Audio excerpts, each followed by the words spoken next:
I'm going to quickly show you 2 ways to clear storage space in Windows, starting with the simplest method first, and then moving on to the advanced method. For the first method, right-click on the Windows icon and click on Settings. Then click on System, then Storage. Give it a second to calculate the values. Click on Temporary Files. Here, select the Recycle bin to clear its files.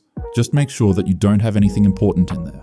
If you recently upgraded Windows, there should be another option here named Windows Update Cleanup. Select that as well.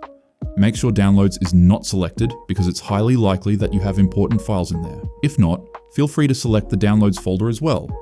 Then click on this Remove Files button to clear all of these files. Now go back to the previous menu.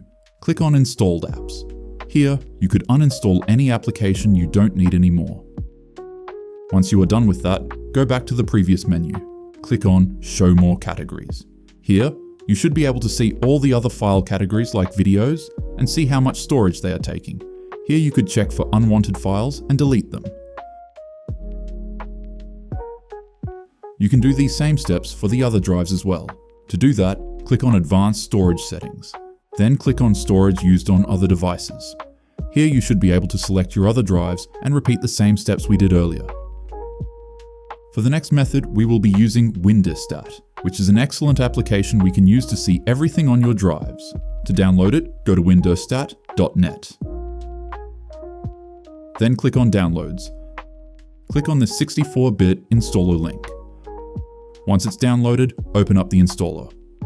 Go through the installer. Here, you could select all local drives, or you can manually pick what drives you'd want to scan. I'm going to pick the C drive. Here, you should see every single file on your selected drives. The shape size represents how much space they are taking in the drive. So large rectangles mean large files. You can click on each of these rectangles to see what they are. As you can see, this massive rectangle here is an ISO file that I don't need anymore, which is taking up 7 GB. To delete files, either click on this grey trash icon to send it to the recycle bin, or click on the red trash icon to permanently delete the file. Here are 3 more files that I don't need. You can hold the Control key and click the files if you want to select multiple of them.